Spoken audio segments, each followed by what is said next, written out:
Hello friends, आप सभी का स्वागत है आपके अपने ही YouTube channel LGR study ITI में। दोस्तों, जैसा कि आप सभी जान रहे हैं कि इस वीडियो सीरीज में हम लोग ITI प्रवेश परीक्षा के बेहतर तैयारी के लिए GK और GS के महत्वपूर्ण क्वेश्चन का तैयारी करते हैं।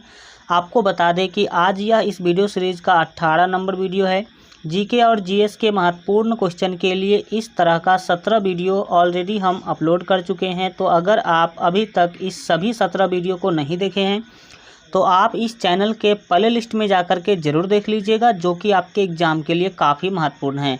तो चलिए आज का वीडियो शुरू करते हैं। हम लोग जो है इस वीडियो सीरीज में 425 क्वेश्चन तक डिस्कशन कर चुके हैं। तो आज का जो आपका वीडियो है वो 426 नंबर क्वेश्चन से स्टार्ट होगा। तो चलिए स्टार्ट करते हैं। देखेंगे 426 नंबर क्वेश्चन पूछा जा रहा है कि गायत्री मंत्र किस पुस्तक में मिलता है। गायत्री मंत्र जो है वो किस पुस्तक में मिलता है, किस पुस्तक में लिखा गया है। तो यहाँ पर आपका सी ऑप्शन सही होगा। याद रखेंगे ऋग्वेद में। कौन से वेद में? ऋग्वेद में जो है गायत्री मंत्र मिलता है, आप याद रखेंगे। नेक्स्ट देखेंगे यहाँ पर हम लोग जो है यहाँ देख सकते हैं 27 नंबर क्वेश्चन पूछा जा रहा है कि हुंड्रू जलप्रपात निर्मित है। तो यहाँ पर 27 का जो सी ऑप्शन है बिल्कुल यहाँ पर आपका सही होगा। याद रखेंगे हुंड्रू का जो जलप्रपात है वो स्वर्ण रेखा नदी पर क्या है, निर्मित है। आपको पता होना चाहिए कि स्वर्ण रेखा नदी जो है नदी से ही कौन सा जलप्रपात बना है, हुंड्रू का जलप्रपात। और हुंड्रू के जलप्रपात के बारे में आपको पता होना चाहिए कि यह किस राज्य में है। हुंड्रू का जो जलप्रपात है वह आपको पता होना चाहिए कि झारखंड राज्य में है। कहाँ? तो झारखंड राज्य में है, यह आपको पता होना चाहिए। जलप्रपात डैट मीन्स होता है झरना, ठीक है। नेक्स्ट देखेंगे यहाँ पर हम लोग जो है 428 नंबर क्वेश्चन पूछा जा रहा है कि भारत का तट रेखा है, भारत का जो तट रेखा है उसकी लंबाई कितनी है, भारत का तट रेखा कितनी लंबी है। तो यहाँ पर आपका जो सही आंसर होगा 28 का वो आपका बी होगा। याद रखेंगे यहाँ पर 6100 किलोमीटर लंबी है। कौन चीज़? तो भारत का जो तट रेखा है वो। अब तट रेखा क्या है?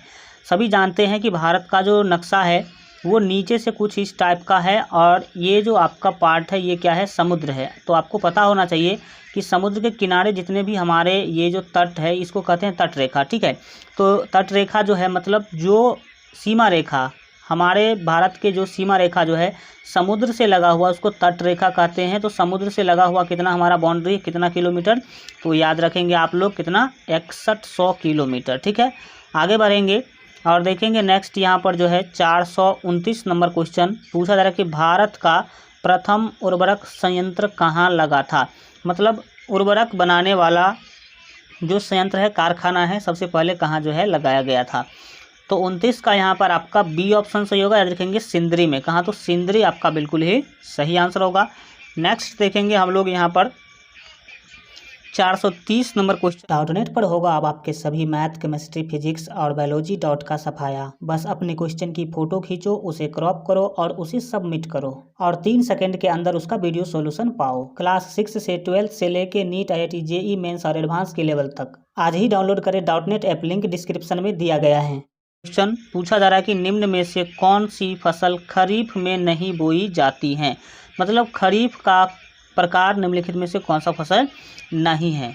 तो 30 का जो यहाँ पर आपका बी ऑप्शन से होगा। याद रखेंगे आलू जो है वो खरीफ का फसल जो है नहीं होती है। इसके बाद आपका जो धान है, अरहर है, गन्ना, ये सभी खरीफ होते हैं, बट आलू खरीफ नहीं है। नेक्स्ट देखेंगे हम लोग यहाँ पर आपके 331 नंबर क्वेश्चन पूछा जा रहा है कि बिहार के आकाशवाणी के प्रमुख केंद्रों में कौन सा नगर शामिल नहीं है। तो 31 का यहाँ पर आपका डी ऑप्शन से होगा। याद रखेंगे गया यहाँ पर आपका बिल्कुल ही सही आंसर होगा।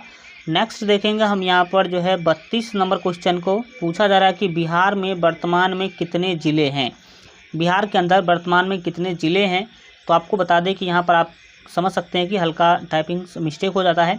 तो आपको यहाँ पर याद रखना कि बिहार में कुल कितने ज़िले हैं, 38 ज़िले हैं अभी वर्तमान में, जिसको 9 मंडलों में बांटा गया है। तो आप ज़िले कितना याद रखेंगे, बिहार में वर्तमान में टोटल 38 ज़िले हैं, यह आप जो है याद रखेंगे। आगे बढ़ते हैं और देखेंगे यहाँ पर आपके 33 नंबर क्वेश्चन को बोला जा रहा है कि किस वर्ष में हिंदुस्तान रिपब्लिकन एसोसिएशन की स्थापना हुई। हिंदुस्तान रिपब्लिकन एसोसिएशन की स्थापना किस वर्ष की गई? तो 33 का जो यहाँ पर आपका सही आंसर होगा वो बी होगा, याद रखेंगे 1924 ईस्वी में। कब? तो 1924 ईस्वी यहाँ पर आपका बिल्कुल ही सही आंसर होगा। नेक्स्ट देखेंगे यहाँ पर जो है हम लोग 434 नंबर क्वेश्चन पूछा जा रहा है कि निम्न में से किसने 1873 ईस्वी में सत्यबोधक समाज की स्थापना की? सत्यबोधक समाज का स्थापना 1873 ईस्वी में किसके द्वारा किया गया था?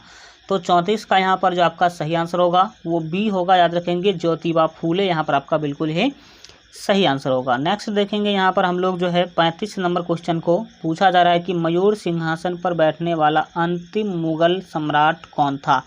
मयूर सिंहासन आपको पता होना चाहिए कि भारत के अंदर एक ऐसा सिंहासन था जो पूरा का पूरा मयूर से बना हुआ था और काफ़ी अच्छा था। तो मयूर सिंहासन पर बैठने वाला अंतिम मुगल सम्राट कौन थे? तो 35 का यहाँ पर आपका जो सही आंसर है वो बी होगा, याद रखिएगा मोहम्मद शाह अंतिम मुगल शासक थे जो मयूर सिंहासन पर बैठे। अब उसके बाद क्या हुआ मयूर सिंहासन का, तो आपको पता होना चाहिए कि उसके बाद मयूर सिंहासन लूट करके ले जाया गया यहाँ से जो है, मतलब उसके बाद सिंपली यह समझ लेना है कि मयूर सिंहासन का क्या हो गया, चोरी हो गया। समझ सकते हैं कि आक्रमणकारियों ने मयूर सिंहासन चोरी करके ले गया, लूट करके ले गया। नेक्स्ट देखेंगे हम लोग जो है 36 नंबर क्वेश्चन को पूछा जा रहा है कि भारत की सबसे बड़ी वाह नदी है, बहने वाली सबसे बड़ी नदी कौन सी है? तो इसमें आपका कोई जो है बड़ी सी क्वेश्चन नहीं है, फेमस क्वेश्चन है। गंगा नदी सबसे बड़ी नदी है। आप लोग कमेंट के माध्यम से ज़रूर बताएंगे कि गंगा नदी की लंबाई कितना है, ठीक है। देखते थे कितने लोगों का आंसर आता है, ठीक है। देखेंगे हम लोग आगे बढ़ेंगे और देखेंगे 37 नंबर क्वेश्चन। 37 नंबर क्वेश्चन के द्वारा यहाँ जो है आपसे पूछा जा रहा है कि विश्व का सर्वोत्तम अभ्रक प्राप्त होता है। सर्वोत्तम अभ्रक प्राप्त होता है मतलब विश्व का सबसे अधिक सबसे अच्छा जो अभ्रक है वो कहाँ से मिलता है? तो 37 का यहाँ पर आपका बी ऑप्शन से होगा, याद रखेंगे हजारीबाग से। कहाँ से? हजारीबाग से सबसे उच्च क्वालिटी का अभ्रक प्राप्त होता है। और हजारीबाग आपको पता होना चाहिए कि झारखंड में है। कहाँ है? झारखंड राज्य के अंदर है। और एक बात यह भी आपको पता होना चाहिए कि बिहार और झारखंड मिल करके देश के 80% अभ्रक का उत्पादन करता है। मतलब सबसे अधिक अभ्रक अगर देखा जाए कहाँ है तो बिहार और झारखंड। बिहार और झारखंड मिला करके देश का 80% अभ्रक का क्या करता है? उत्पादन करता है। यह आप याद रखेंगे। नेक्स्ट देखेंगे हम लोग जो है 38 नंबर क्वेश्चन पूछा जा रहा है कि गंगा का उत्तरी मैदान बिहार में कितने क्षेत्रफल पर विस्तृत हैं? तो 34 का जो यहाँ पर आपका सही आंसर होगा, 38 का वो आपका जो है बी होगा, याद रखेंगे 56,980 वर्ग किलोमीटर पर फैला है कौन चीज़? गंगा का जो उत्तरी मैदान है हुआ। नेक्स्ट देखेंगे हम लोग यहाँ पर आपके 39 नंबर क्वेश्चन को बोला जा रहा है कि भारत में निर्यात प्रोत्साहन क्षेत्र हैं, यानी कि निर्यात प्रोत्साहन का विकास करने वाला क्षेत्र कितना है? तो यहाँ पर आपका 39 का जो सही आंसर होगा वो सी होगा, डेट मीन्स याद रखेंगे 7। कितने? 7। नेक्स्ट देखेंगे हम लोग यहाँ पर आपके 40 नंबर क्वेश्चन को। 440 नंबर क्वेश्चन, बिहार राज्य की सीमा किस देश की सीमा को स्पर्श करती है मतलब छूती है? तो बिहार राज्य की सीमा जो है आपको पता होना चाहिए कि नेपाल के सीमा से स्पर्श होती है। बिहार का जो मधुबनी ज़िला है उस साइड पर ही क्या पड़ता है? नेपाल पड़ता है। यह आपको पता होना चाहिए। आगे बढ़ेंगे और देखेंगे यहाँ पर जो है 41 नंबर क्वेश्चन पूछा जा रहा है कि लोकसभा का नेता होता है। तो लोकसभा का नेता जो है प्रधानमंत्री होते हैं। तो बी ऑप्शन आपका बिल्कुल ही सही हो जाएगा। आगे बढ़ेंगे और देखेंगे यहाँ पर 42 नंबर क्वेश्चन पूछा जा रहा है कि राष्ट्रगान वंदे मातरम की रचना किसने की थी? तो वंदे मातरम का रचना जो है किसके द्वारा किया गया था? तो यहाँ पर आपका डी ऑप्शन सही होगा, याद रखेंगे बंकिम चंद्र चटर्जी यहाँ पर आपका बिल्कुल ही सही आंसर होगा। नेक्स्ट देखेंगे हम लोग यहाँ पर आपके 43 नंबर क्वेश्चन को पूछा जा रहा है कि निम्न में से किसमें रक्त नहीं होता है किंतु श्वसन करता है? रक्त किसमें नहीं होता है लेकिन इसके बावजूद भी वो सांस लेता है, मतलब श्वसन करता है? तो 43 का सी ऑप्शन आपका सी होगा, याद रखेंगे हाइड्रा में। किसमें? हाइड्रा यहाँ पर आपका बिल्कुल ही सही आंसर होगा। नेक्स्ट देखेंगे हम लोग यहाँ पर आपके 44 नंबर क्वेश्चन को। 44 नंबर क्वेश्चन है पूछा जा रहा है कि ऑक्सीजन के समस्थानिकों की संख्या है। ऑक्सीजन के समस्थानिकों की संख्या आपको यहाँ पर क्या करना है? बताना है। तो 44 का बी ऑप्शन आपका सही होगा, याद रखेंगे कितना? तो 3 यहाँ पर आपका बिल्कुल ही सही आंसर होगा। नेक्स्ट देखेंगे हम लोग 45 नंबर क्वेश्चन पूछा जा रहा है कि सजीव के प्रमुख गुणों में एक क्या है। सजीव के बहुत सारे गुण आप लोग जानते होंगे, लेकिन उसमें से जो है प्रमुख गुण जो है कौन सा है। तो यहाँ पर आपका 45 का जो सही आंसर होगा वो बी होगा। याद रखेंगे प्रजनन। प्रजनन क्या है, एक प्रमुख गुण है। यहाँ पे याद रखेंगे श्वसन भी है, चलन भी है, वृद्धि भी है, बट सबसे प्रमुख कौन है तो प्रजनन है। आगे बढ़ेंगे और देखेंगे यहाँ पर 46 नंबर क्वेश्चन पूछा जा रहा है कि TNT है। TNT क्या है, विस्फोटक है या फिर उर्वरक है या फिर कीटनाशी है या फिर निस्वेदक है, क्या है यहाँ पर, यह आपको क्या करना है बताना है। तो 46 का आपका ए ऑप्शन से होगा। याद रखेंगे TNT एक क्या है, विस्फोटक है। आगे बढ़ेंगे और देखेंगे 47 नंबर क्वेश्चन पूछा जा रहा है कि हास्य गैस क्या है, जिसको हम लाफिंग गैस भी बोलते हैं। लाफिंग गैस निम्नलिखित में से कौन सा है, हास्य गैस कौन सा है। तो डी यहाँ पर आपका जो है बिल्कुल ही सही आंसर होगा। याद रखेंगे नाइट्रस ऑक्साइड जो है आपका बिल्कुल ही सही आंसर होगा। नेक्स्ट देखेंगे हम लोग आपके 48 नंबर क्वेश्चन को पूछा जा रहा है कि निम्न में से सबसे भारी धातु है। सबसे भारी धातु यहाँ पर आपसे पूछा जा रहा है। तो 48 का बी ऑप्शन आपका से होगा। याद रखेंगे यूरेनियम जो है सबसे भारी धातु है। आगे बढ़ेंगे और देखेंगे 49 नंबर क्वेश्चन को पूछा जा रहा है कि आत्महत्या की थैली कोशिका का कौन सा भाग कहलाता है। आत्महत्या का जो थैली है वो कोशिका का कौन सा भाग कहलाता है। तो 49 का यहाँ पर आपका ए ऑप्शन से होगा। याद रखेंगे लाइसोसोम यहाँ पर आपका बिल्कुल ही सही आंसर होगा।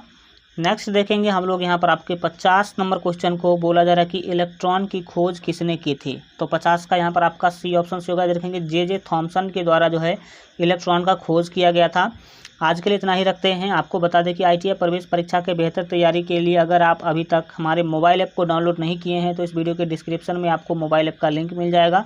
तो वहाँ से ज़रूर जो है आप लोग डाउनलोड कर लीजिएगा, क्योंकि उस पर आपको सभी सब्जेक्ट के महत्वपूर्ण क्वेश्चन, इसके बाद आपका प्रैक्टिस सेट, प्रीवियस ईयर का क्वेश्चन और भी आपको जो है सारा चीज़ जितने भी सब्जेक्ट है उसका आपका जो है क्वेश्चन मिल जाएगा, PDF मिलेगा। तो जो लोग अभी तक जो है ITI प्रवेश परीक्षा के बेहतर तैयारी के लिए हमारे मोबाइल ऐप को डाउनलोड नहीं किए हैं तो इस वीडियो के डिस्क्रिप्शन बॉक्स में आपको मोबाइल ऐप का लिंक मिल जाएगा। तो वहाँ से मोबाइल ऐप जो है ज़रूर आप लोग डाउनलोड कर लीजिएगा और इस वीडियो को लाइक करके अधिक से अधिक अपने दोस्तों में शेयर कर दीजिए। और चैनल को सब्सक्राइब नहीं किए हैं और इस वीडियो के नीचे अगर लाल रंग का सब्सक्राइब का बटन दिख रहा है तो उस पर क्लिक करके चैनल को सब्सक्राइब कर लीजिए।